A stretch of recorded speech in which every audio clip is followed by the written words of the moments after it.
everyone. It is the Mr. Irrelevant podcast. I am Josh Lewin, and we have a wonderful guest for you today in Courtney Runyon, who has been through it. I mean, when you think you've been through it, maybe you have. I'm sure you have. Courtney's been through it, and she has come out the other side in just such a brilliant way.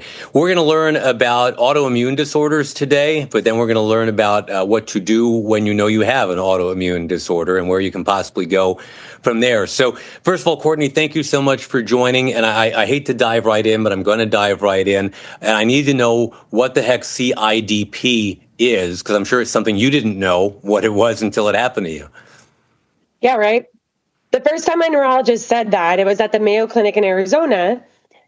I was being tested for ALS, which is what the previous neurologist really thought it was at age 33. But she diagnosed me with chronic inflammatory demyelinating polyneuropathy. And yeah, I had never heard all of those syllables all in a row, all million of them, until that day. And it's very similar to Guillain-Barré, which some people have heard of, which is, it's an autoimmune of the peripheral nervous system. And it's very debilitating when it happens. How debilitating did it get? What was the low ebb for you physically? Yeah, so it's a chronic condition, although I'm completely in remission right now off of all medication, no symptoms, no nada. But it's when I was at my worst, I was completely paralyzed from the neck down. And when I say paralyzed from the neck down, I don't mean weak. I don't mean I just couldn't stand up. I mean, I couldn't even make a muscle twitch from the neck down. And I was like that for 4 months. I couldn't walk or stand up for about 8. Okay, so at what point are you thinking in your mind, this is my new life? I mean, this is just how it's going to be and it's irreparable. How quickly did you go to a dark place? That's the thing. I didn't go to a dark place, not for a while. And I really only went to a dark place for a little bit. The only time I really went to a dark place was about 2 years after. And I had been walking for about a year. And to celebrate walking again after being totally paralyzed from the neck down, I went and hiked the Camino de Santiago, which is a 500-mile hike across Spain. It took me 35 days. I was hiking 14 miles a day. And when I crossed the finish line, I realized I'd always be disabled. I thought that would be the finish line of that chapter, and that I'd be able to, if I could walk across the country, I could go back to my life as it was. But I crossed the finish line and realized, oh my gosh, I'm permanently disabled. Like every step I take the rest of my life will be hard. I'll never dance. I'll never swim. I can't write. I can't type. I can't wear high heels. I mean, that's when it hit me. But before then, I think it was just a coping strategy. I was in complete denial. I even thought when the neurologist said maybe you have ALS, which is terminal, many people die in about 2 years after being diagnosed. Even then, I thought, well, I'll find some shaman in Mexico and go heal it and have a full recovery. I don't know if it was just I wouldn't allow myself to go there, but I really believed I would make a full recovery until that day when I realized I wouldn't, when I tried as hard as I could to get better. At that time, when the doctors didn't know what to promise, which is not their fault. They were great doctors. I think sometimes people get really mad at doctors, but they're just people. They can't see the future. But, even at that time, I thought, well, nobody will try as hard as me. Like I can make a full recovery. The people that don't probably won't try as hard as me. But even getting 110%, I just had irreversible nerve damage in both of my hands and arms and legs. So where does that innate positivity come from? Where did you get that? Is that born into you? Is that parental? Is that your friend? How do you explain that? Yeah, it's not the $1 million question. And it's such an intriguing question to me. I've been on a journey myself trying to figure that out. But for me, just for anybody in general, but for me personally, I know a lot of people say God, and of course, but for me personally, I think my biggest source of strength and positivity was my family. I had a great childhood, which is interesting because there's a lot of studies that show autoimmune is caused by childhood trauma, but I had no childhood trauma. my trauma happened as an adult, I think. But I had such a large support system, and my dad was amazing. He just passed in February. My mom is my favorite person in the world. My sister is my biggest cheerleader. And just having people in your life that you know will catch you when you fall can make you fearless. So that was one. The other source of it was just love for my life, and every morning when I woke up, I thought, okay, the rest of my life, the quality of my life, the future of my life, the experiences I get to have, in this life, in this human body, it depends on how hard I try and what I put into this right now. So that was a good motivator, which I guess that's not a source of positivity as much as just a motivator every morning when I put my feet on the floor. The other moment I would say, which was a turning point in positivity, is I had just gotten home from the hospital. I was paralyzed from the neck down. I had gone on disability from my job, moved across the country from my group of friends in California. I moved in with my parents in Texas so they could give me full-time care. My dad dressed me, my mom bathed me and fed me and all those things. And I was sitting in my room when I was going through the biggest breakup of my life. I mean, he didn't handle my situation well, I'll say that. And you don't break up with the love of your life when you're paralyzed from the neck down unless things are unhelpful. So I was sitting in my room and I thought this could be really sad. And my mom told me her favorite time of life was her 30s. I was 33 and I thought, what if I could still make my 30s my favorite time of life? I just need to figure out how to do it paralyzed. So I thought, if you can be happy in any situation, does the situation really matter? The situation loses its power when you really believe in yourself and trust yourself, your heart, your soul, your support system, that you can find a way to fully express your joy in any situation. And then you can move through life with a lot less fear. Right. So I started wearing costumes in the nursing home. And just like I had this donkey tail from the back of my wheelchair, and I had a license plate on the back of my wheelchair that said "not fast." And everywhere I went, people just started laughing, and it made me laugh. And it felt very powerful to be able to look in the face of people, even paralyzed or neck down, with a genuine smile.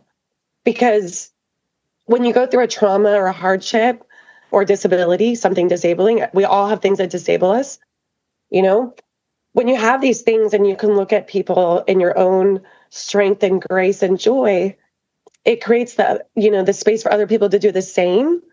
And it actually activates it in them when they see it in you. So that gives you a lot of power and a lot of purpose. And how much, you talked about getting out of this relationship, which could not have been fun or easy in terms of a decision-making thing, but how much of it is removing obstacles, removing toxins, removing things or people that might bring you down? Yeah. I am so passionate about this topic because, I was paralyzed from the neck down over this. I'm permanently disabled because of this. I have a passion for this topic. All of it. At the time I got paralyzed, I was vegan mostly, but a healthy kind. I did all the detox teas. I watched all the health documentaries. And I'm not saying vegan is the healthiest or not. I'm just saying I cared about my health. Took all the supplements. I did yoga. I did grounding. I did meditation. Great group of friends. I was very active. I was happy. So I thought I was doing everything right. I think I was even doing cold plunges and saunas and all the things, right?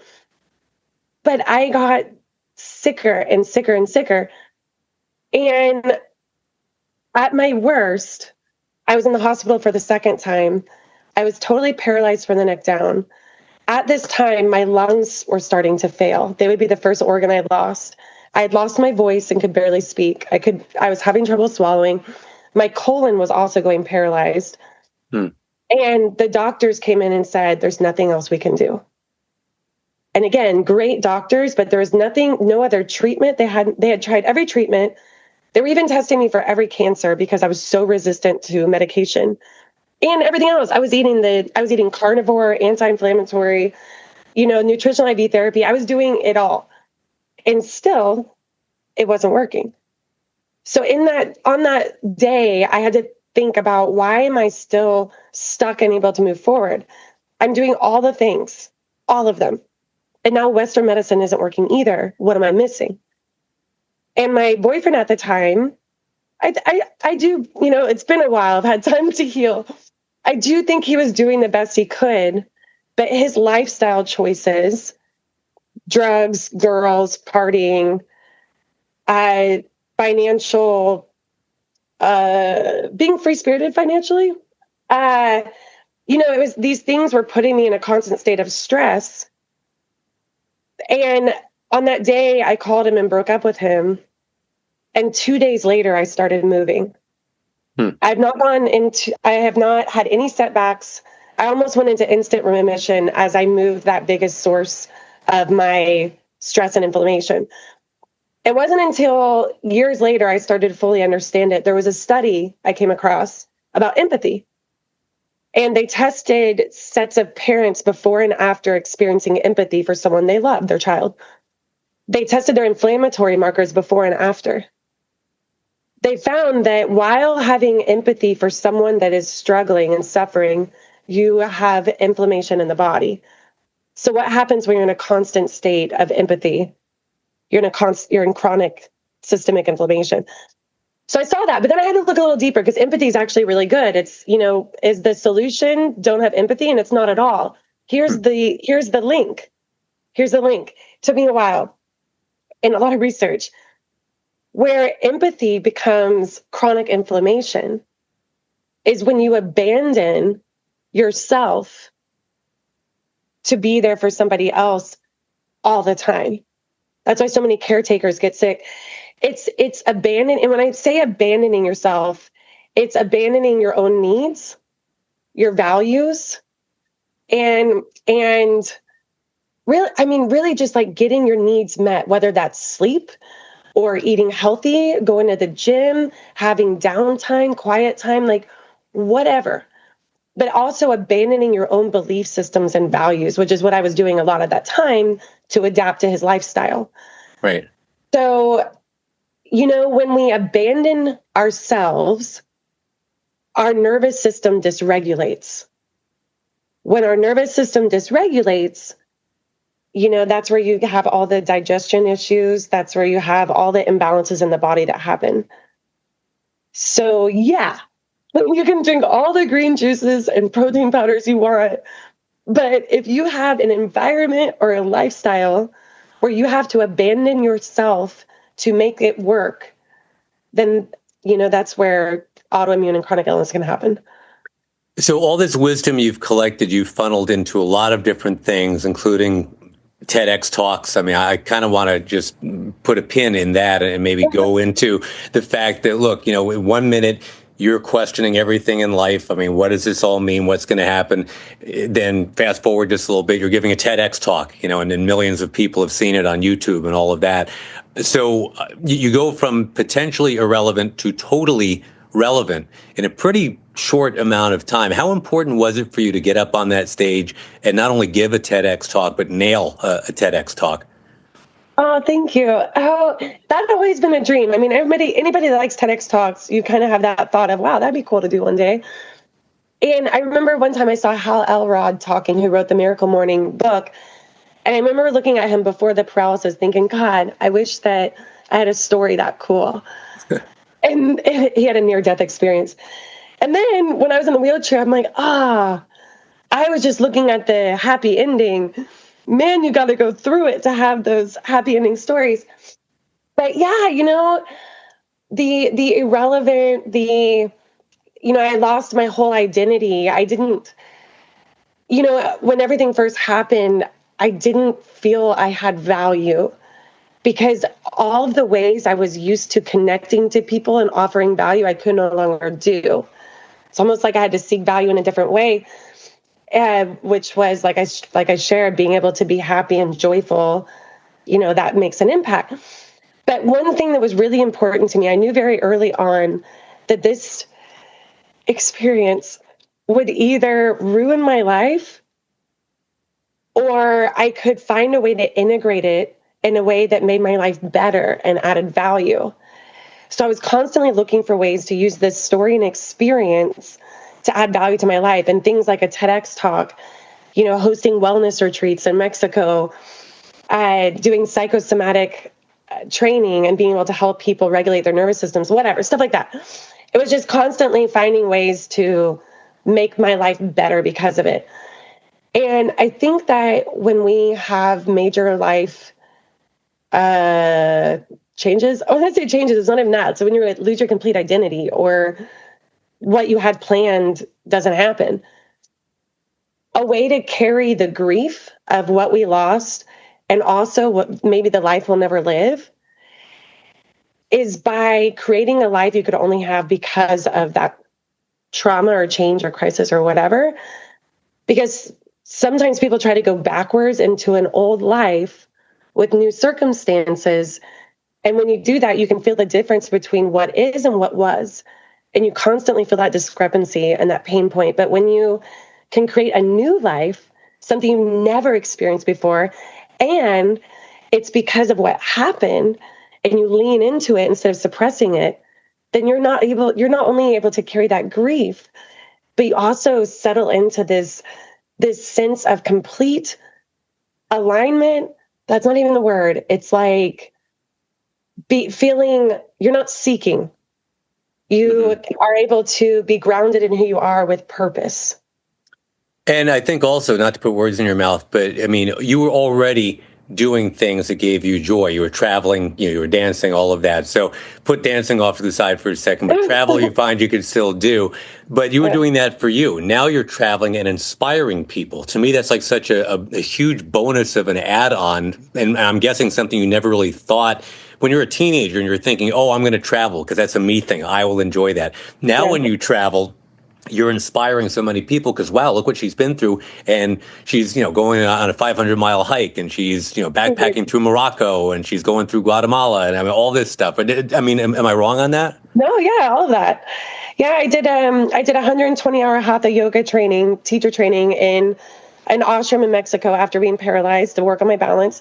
That was one thing. I thought, I don't want to go to a physical fit therapy gym that's got yellow walls and it's, I don't want to be there. I thought, what can I do to make physical therapy fun? I can hike across the country. I can do a yoga teacher training in Mexico. And then I ended up moving to Cabo San Lucas and lived there the past 5 years. And it was, I can say, some of the best freaking years of my entire life. It was incredible. It was amazing. I loved it so much. And I tell people I was living my dream life in Cabo. It was just a different dream than I had before I got paralyzed. I've heard you say, too, that a traumatic event in life is like a scratch on an old record album, right? That every time the record player runs over the scratch, it just skips and you keep going back and back and back. But until you fill in that scratch, it's always going to keep on skipping. Can you give me a little bit more on that? Because I love that imagery. Yeah. Yeah. I mean, it kind of feeds into that same idea of getting stuck, trying to go backwards into that old life, and being stuck in all those scratches. But when you can fill in the scratches with novelty, I think novelty is the most underrated coping strategy. It's almost like underrated thing to feel joy, like people want to do what and have certainty, and that makes sense. But novelty is such a rocket ship to joy. So filling in those scratches and cracks with new things to smooth it all out and be able to integrate the past and the future so that you can then be smooth sailing. I love that. And speaking of sailing, I know sometimes you do have to take a boat to get to where you go sometimes, and there's a lot of different ways to get to a lot of different places. But let's talk about travel for just a little bit, because I know it's a passion of yours. How many different countries do you think you've been to? Do you track it? Yeah, I did. I know I've been to at least 30. I've been to 6 continents and over 30 countries. Wow. So Okay. yeah. Definitely the Camino, that 500-mile hike is my favorite thing I've ever done. But sailing Croatia, I went on this pirate ship and went to all these different islands. That was super cool. Uh, Also Vietnam, freaking awesome. That was the only place I've ever gotten culture shock. But yeah, there's just so many magical places in the world. And I've had so many people, including when I moved to Mexico, just say, don't you care about your life? That's so dangerous. And, there's beautiful, amazing people everywhere. And when you have a positive attitude, when you believe people are good, that's the energy that is mirrored back to you. And those are the type of connections that you make. When you think people are out to get you, somehow you align with that. Yeah, that's interesting. Because and before I forget the topic of the travel, since you've mentioned Spain, and it's Yeah. one of my favorites too. Walk me through a little bit. I mean, 500 miles is a lot. I mean, 50 Yeah. miles is a lot, but 500 is a whole nother. Tell me about that trip. I mean, not give me just some of the play-by-play. Like, where did you go? What did you see? What was so memorable about it? But also, was that number, if it had been 412 miles, that doesn't hit as much as 500. There's just some weird reason that odometer, when it hits 500, is like, wow, that's a lot. So can you just recount that trip for me? Yeah. I about 13 years ago, I think, I quit my corporate career. I sold everything I owned and went backpacking, literally with a backpack around the world for a year. And that's when I did saw most of the world. On that trip, I had heard about the Camino de Santiago through Spain, but it takes so long, I didn't do it. And then when I was in the hospital, I thought, dang it, I always wanted to do that hike and now I can't walk. So it became a goal. So I started in Pamplona and walked all the way to Santiago. And it's a pretty like easy walk in general. But it's the way to St. James, one of Jesus' apostles, and it's been there for I think 1100 years of people walking to go pay their respects. And so there's all these churches and albergues, which are kind of like hostels, and like you don't really walk further than 3 miles most of the time before you get to the next little community. And there's cute little restaurants, and everybody says "Buen Camino," have a good walk. And there's just like a lot of culture. There's tons of people. You meet a lot of people. It was sweet. One of the first days, I met these people and said, "Yeah, I was paralyzed, and this is kind of my celebration. I can walk again thing." And the next day, I'm walking, and I walk up and see all these rocks, and the rocks spelled out "Go Courtney." Oh my So gosh. yeah. So it's just these fun little magical things. The funny part is, though, I had done 2 years of an anti-inflammatory, no alcohol, really strict diet, trying to clean up my inflammation and everything in my body. I thought I was going to go on this spiritual walk and, really connect with my spirituality. But what ended up happening is I drank all the house wine and ate all the bread in every town. And I just was able to let go and have fun after such an intense experience. And that was the biggest healing I got out of it was, oh yeah, I can still let loose and enjoy life and have fun. It was Right. a big weight lifted. Yeah, no, I had a feeling you got a lot out of those 500 miles for sure. Yeah. By the way, quick commercial for you. CourtneyRunyon.com is the website, and it's a really well done website with some great pictures on there. Obviously, some great stories. One of my favorite pictures that I saw on your website, you're wearing a T-shirt that literally says "You are limitless." You've got this big beaming beacon of light smile on your face, and your hands are kind of out like this. But I wonder, and this is the cynic in me and in everybody. There's going to be people go, okay, well, I mean, there's still limits. I mean, you can't say limitless, like, oh, you can do anything, you can be anything. And then some of us would say, well, to a point, right? I mean, like, I would love to be an astronaut. I can't be an astronaut. I'm in my 50s and I missed it, right? So knowing there are a couple of boundaries, how would you describe limitless? Because I don't want to make you feel like that's a bad shirt to wear. I love that shirt. I love that message. But how do you, I guess, reconcile that, that's the aspiration, that there are no limits, but there might be a couple things that you just have to kind of adjust? Yeah. So I did have that lesson. It hit me hard. obviously we know when someone gets paralyzed from a spinal cord injury, it is limited. Yeah. And I learned that too. Even though mine was autoimmune, I have permanent nerve damage. I'll be disabled forever.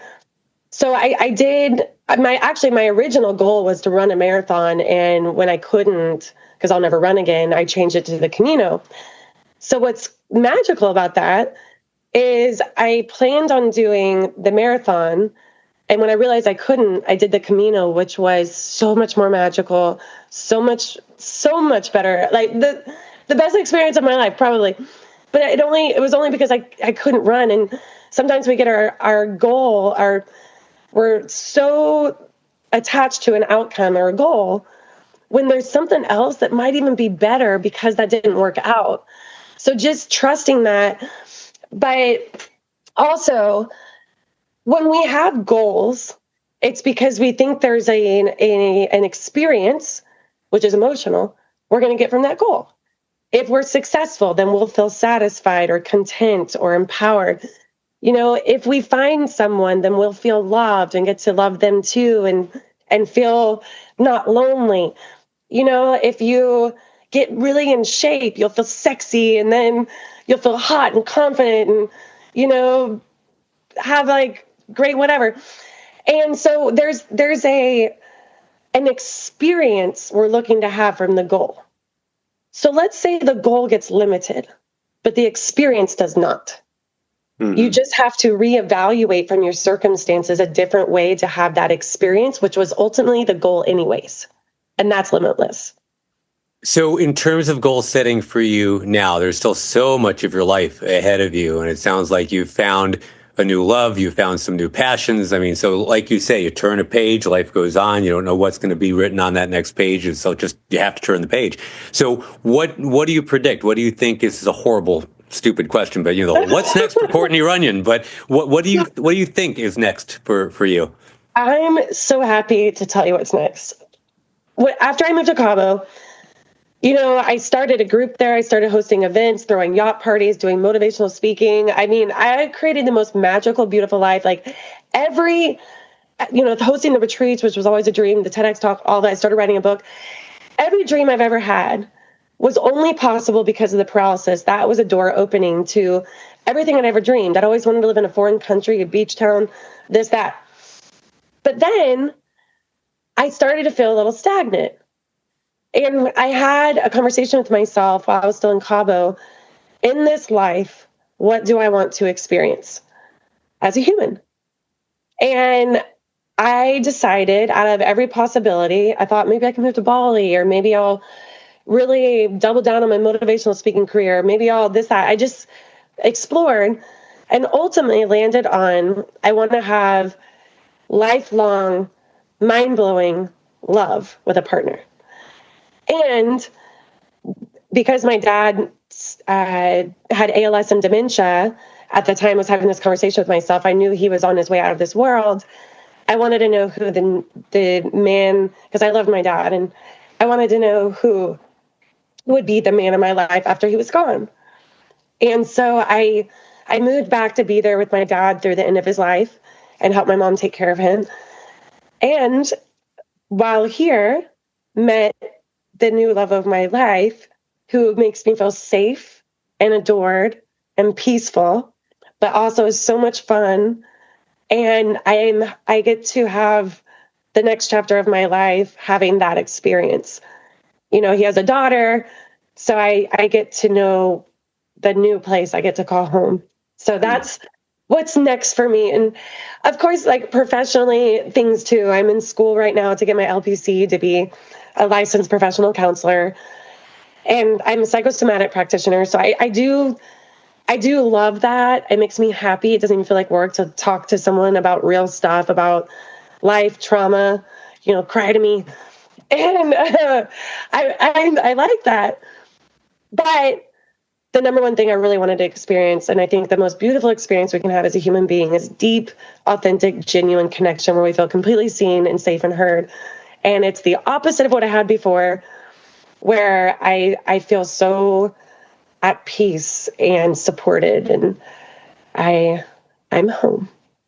I love that. And we are so glad that you are. You've taken potential irrelevance, turned it into total relevance and inspiration. And I just think it's such a great story. Thank you, Courtney, for sharing it with us. I just want to give a little pop again to CourtneyRunyon.com to find out more and maybe get involved, because there's a lot of healing that needs to be done out there for a lot of people in a lot of different ways. So continued success to you, Courtney. Thank you so much for sharing this time with us.